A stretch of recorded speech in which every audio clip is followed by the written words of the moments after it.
अप्रैल मई के स्विंग में हमने हमेशा डिप को बाय किया। एक चीज मुझे कल थोड़ा सा हर्ट कर गई, वो थी ये कि ऑन एक्सपायरी डे लगभग 2 महीने अंतराल के बाद ऐसा हुआ कि ऑन एक्सपायरी, देखिए अगर एक्सपायरी के दिन बाजार करेक्ट होता है ना तो थोड़ा कॉन्फिडेंस ब्रीच होता है। नॉन एक्सपायरी डे में ब्रीच हो तो कोई दिक्कत की बात नहीं है, लेकिन कल लगभग 2:30 से लेकर 3:30 बजे के बीच में ऑप्शन राइटर्स ट्रैप हुए। कल 44,000 का पुट राइटर ट्रैप हुआ और निफ्टी पर 18,500 का पुट राइटर, भले ही ये 13 पॉइंट के फ्रैक्शन से क्लोजिंग आया हो नीचे, लेकिन फॉर मी, अगर मैं पुट राइटर हूं और मैं डिप को बाय कर रहा हूं तो ये मेरे लिए क्रैक था। ये एक नेगेटिव है आशीष, ये दोनों चीज काफी नेगेटिव है। भले ही हम ऑन बोथ इंडिसेस अभी भी 20 डिमा के ऊपर है, बट ये रिफ्लेक्शन थोड़ा सा कमजोर है ऑन एक्सपायरी डे जब ऑप्शन बेस वॉलेट होता है। तो बहुत दिनों बाद हुआ है ये। मेरी अप्रोच करेगी, पहले इंस्टीट्यूशनल फिगर्स को समझते हैं। 71 करोड़ रुपए का एफआईएस का सेलिंग कैश, 488 करोड़ रुपए की डीआईएस की बाइंग, 2182 करोड़ रुपए का एफआईएस ने इंडेक्स सेल किया आशीष। यहां पे करीब 10,000 कॉन्ट्रैक्ट शॉर्ट ओपन करे, 11,000 कॉन्ट्रैक्ट शॉर्ट ओपन करे, 10,000 कॉन्ट्रैक्ट लॉन्ग काट लिए।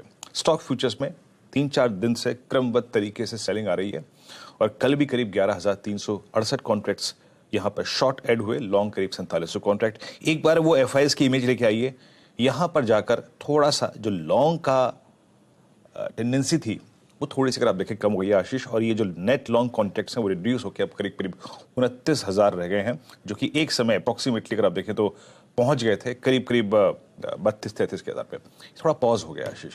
तो मैं ये कहूंगा कि मैं नेगेटिव तो नहीं हूं बहुत, बट थोड़ा सा कॉशियस हो जाइए। कल का और परसों का बिहेवियर ठीक नहीं था, स्पेशली ऑप्शंस के आधार पे। निफ्टी को लेके आइए आशीष, ये जो नया वीकली कॉन्ट्रैक्ट कमेंस हो रहा है आज से, इसमें बहुत प्रेशर है कॉल राइटर्स का। 18,500, 600, 700 पे कॉल राइटर्स ने एक बहुत स्ट्रॉन्ग ग्रिप लिया हुआ है और आपकी स्क्रीन पे जो वो मिड 18,600 की स्ट्राइक है, 64 लाख का आउटस्टैंडिंग वाई होल्ड कर रही है, ये इस हफ्ते का मेक और ब्रेक लेवल होगा।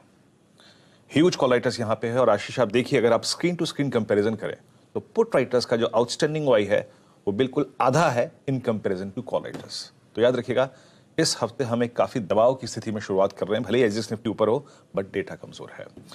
पिरामिड्स लेके आइए, ये पिरामिड्स आपको रिफ्लेक्ट करेंगे कि कॉल राइटर्स ने किस तरीके से, जब इंडेक्स शॉर्टिंग हुई, कैश की सेलिंग ज्यादा बढ़ गई है, कॉल राइटर्स ने ग्रिप ली है, पुट राइटर्स के पास कोई कन्विक्शन नहीं है।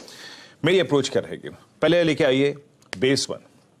याद रखिएगा, निफ्टी के साथ उतनी दिक्कत नहीं है अभी जितनी निफ्टी बैंक के साथ है, तो हम अभी भी लॉन्ग ट्रेड के पर्सपेक्टिव से ज्यादा एडमायर करेंगे निफ्टी को। निफ्टी को बाय करने के 2 जोन होंगे, either close to 441,396 which is option base for this weekly contract, इसके इर्द गिर्द 15 पॉइंट प्लस ऊपर की तरफ, जैसे 18,455, वहां पे बाय कर सकते हैं।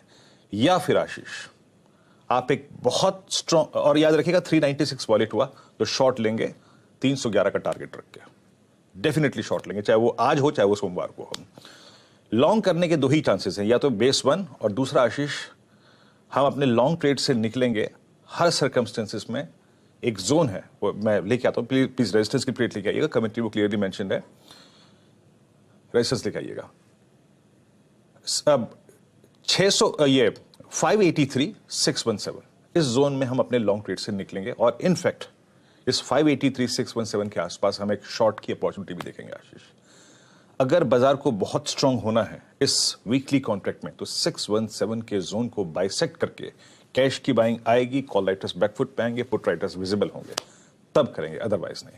बेस पे ही बाय कीजिएगा, अदरवाइज अवॉइड कीजिएगा।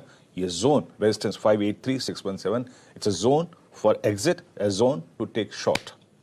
लॉन्ग 2 ही सर्कमस्टेंसेस में, आइदर बेस 1 या फिर 617 के ऊपर डिसाइसिवली, या तो आज या फिर सोमवार को।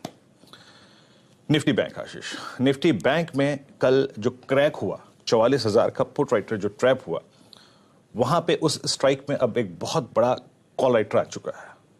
अब आपकी कैश में सेलिंग है, आपका इंडेक्स शॉर्ट है, और प्लस ये आप जो देख रहे हैं ना आशीष, 44,000 का कॉल राइटर जिसने कल इस एक्सपायरी को जीता। अब इसका क्लस्टर क्या हो गया है? रेजिस्टेंस 1 लेके आइए। याद रखिएगा, बैंक निफ्टी ने कल क्लोजिंग के वक्त 20 डे एक्सपोनेंशियल मूविंग एवरेज को फिर छुआ, यानी लगभग 1 हफ्ते के अंतराल में 2 बार 20 डे को छुआ। थोड़ा सतर्क रहिए यहां पे।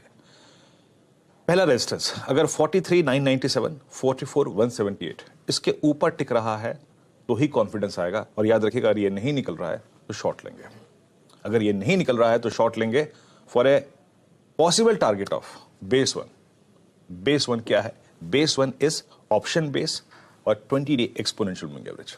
इसको टारगेट मान के शॉर्ट लेंगे और याद रखिएगा बेस वन पे अपने शॉर्ट रेट को चेक कीजिए, अगर सस्टेन कर रहा है तो कवर कर लेते हैं, पुल बैक की पॉसिबिलिटी बनेगी, और बेस वन अगर वॉलेट हो गया तो याद रखिएगा बेस टू भी आएगा। निफ्टी बैंक के लॉन्ग्स को पिक करने का जोन दो ही सर्कमस्टेंसेस में है मेरे लिए आशीष, या तो कॉन्फिडेंस बहुत हो, पहला रेजिस्टेंस निकल जाए, या फिर जब कोलैप्स होके अपने ऑप्शन बेस पे आए तब। थोड़ा सा ट्रिकी है बाजार आशीष, एक दो सेशन के लिए क्लियरिटी आने में